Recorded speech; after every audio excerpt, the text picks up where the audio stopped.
Fikih politik atau lebih dikenal dengan fikih siasah.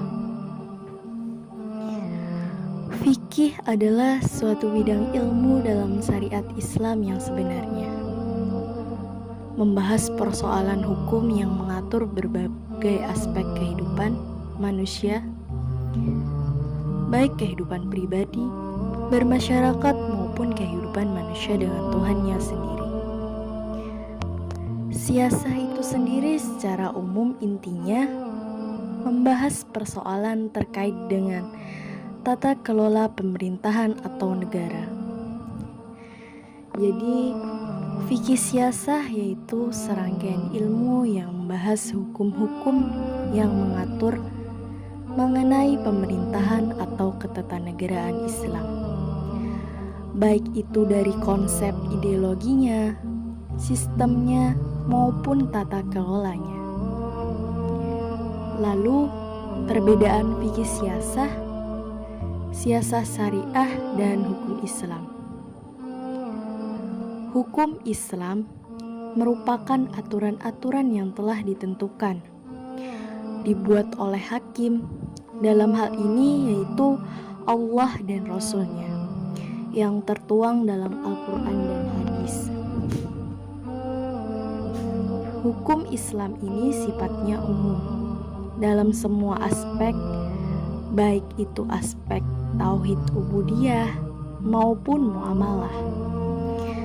Kemudian dalam konteks ketentuan bermuamalah berdasarkan Al-Quran,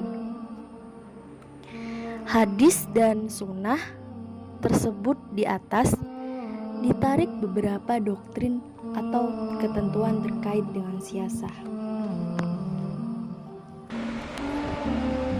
Konsep yang murni mengenai siasah tersebut merupakan syariat yang harus dijalankan, sehingga menimbulkan pemahaman tentang siasah syariah yang dikarenakan masih merupakan doktrin-doktrin yang norma hukum.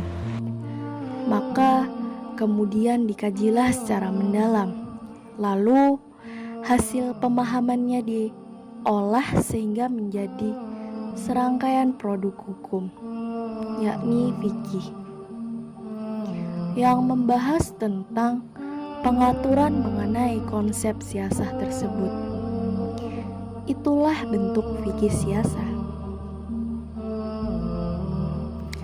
Karena fikih siasah merupakan bagian dari fikih muamalah, maka tentunya kedudukannya adalah sebagai hukum Islam yang harus dijadikan pedoman dalam pengelolaan pemerintahan atau kenegaraan dalam negara Islam. Namun karena hukum-hukum tersebut hanya berupa fikih, produk hukum, tentu ada hal-hal yang tidak dapat berubah. Ada juga hal-hal yang bisa berubah sesuai dengan perkembangan zaman. Fikih itu fleksibel. Oleh karenanya, fleksibilitas itulah makanya banyak mazhab atau aliran ribuan yang terus berkembang hingga sekarang ini, termasuk juga pemahaman mengenai siasah. Pembidangan dalam fikih siasah ada 3. Siasah di Dusturiyah, siasah ma'liyah, siasah dauliyah. Konsep negara dalam fikih siasah. Yang pertama, tujuan dan tugas negara. Yang kedua, hak dan kewajiban warga negara.